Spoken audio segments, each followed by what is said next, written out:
Donc, maître va faire une déclaration au nom du collectif.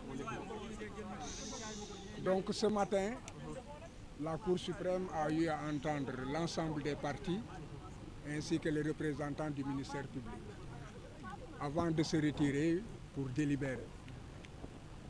Elle vient de reprendre l'audience et a lu sa décision qui est une décision de rejet sur 4 moyens que nous avions en fait soumis à son appréciation.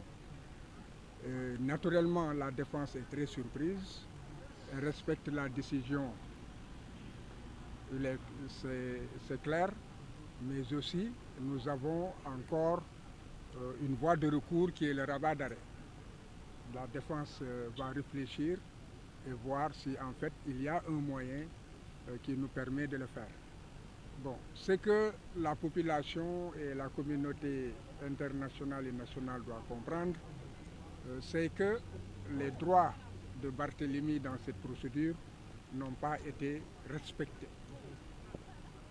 D'abord, le premier moyen, c'était nous plaindre de ce qu'une exception d'inconstitutionnalité avait été soulevée en cours d'instance à la Cour d'appel. Et la loi organique sur la Cour suprême, ainsi que la loi constitutionnelle sur le Conseil constitutionnel, font obligation aux juges, lorsqu'ils se heurtent à cette barrière, de ne pas continuer l'audience et de transmettre l'exception au Conseil constitutionnel qui apprécie. Parce que le moyen qui était fondé sur la violation de 169 du Code de procédure pénale, c'était un moyen de défense qui garantissait les droits de la défense parce qu'il violait le principe du contradictoire et violait aussi le principe de l'équilibre des armes entre la défense et l'accusation. Et pour que cela soit plus clair et simplement dit, lorsque le juge d'instruction doit clôturer son enquête, les avocats ont 3 jours pour faire des observations et essayer d'amener le juge à conclure à une requalification des faits ou bien à un non-lieu. Après les 3 jours, le dossier est transmis au procureur de la République, qui lui a 10 jours pour prendre ses réquisitions et les faire revenir. Il se trouve que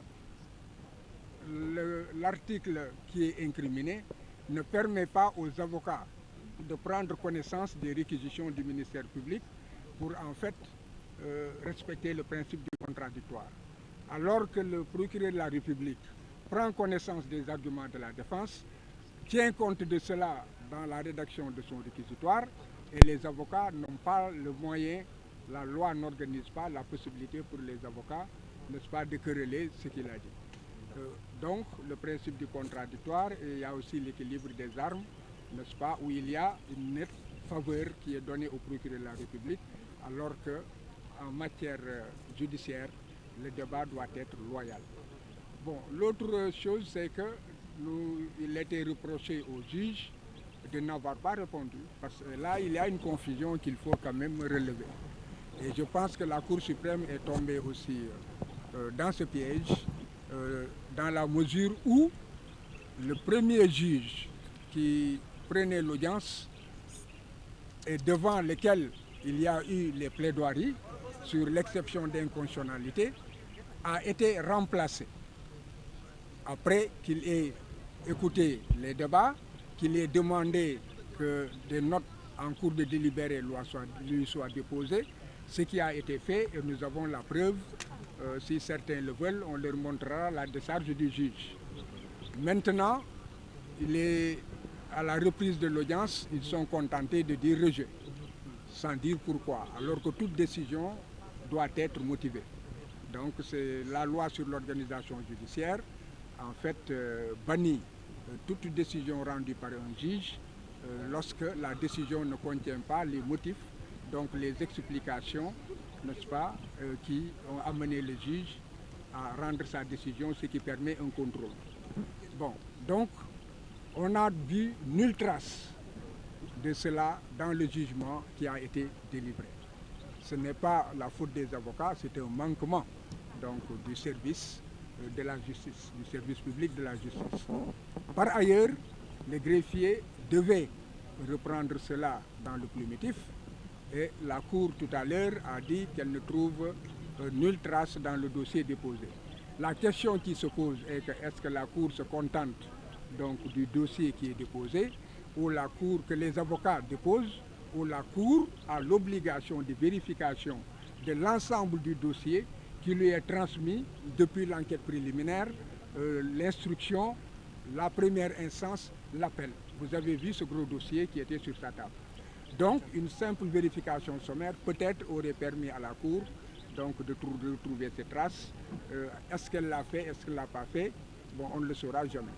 En tout état de cause, les preuves sont là que ce recours a été fait et on ne peut pas se contenter de dire rejet sans motiver. Cela signifie qu'il n'a pas répondu aussi à la note qui lui a été déposée. C'est le défaut de réponse à des conclusions. Et le clou, c'est que le juge, après avoir dit que les expertises, qui sont des éléments en fait scientifiques, ont relevé que les balles qu'on extrait des corps des victimes, blessées ou décédées, ne correspondaient pas, n'est-ce pas, aux balles qui devaient être, qui pourraient prévenir des armes saisies sur Jean-Paul Diaz. Alors, nous avons Barthélémy Diaz. Bon, donc, il est clair que lorsque un juge le dit, et en conclut en disant que cela ne milite pas en sa faveur et que par voie de conséquence il est coupable, nous avons vu que dans le même raisonnement, le juge a dit une chose et a tiré des conclusions en fait incompatibles. Voilà. Donc, et la Cour a décidé qu'il n'y avait pas de contradiction et que le juge, la décision qu'il a rendue était en fait une décision, en tout cas, qu'elle agrée. D'où le rejet donc, de tous les moyens. Bon, maintenant, comme je l'ai dit, c'est une décision qui est rendue. Une autre décision pourrait être rendue si nous recevons mandat de notre client Barthélémy Diaz de saisir encore la Cour suprême d'un rabat d'arrêt où ce sont les chambres réunies qui connaîtront de ce dossier.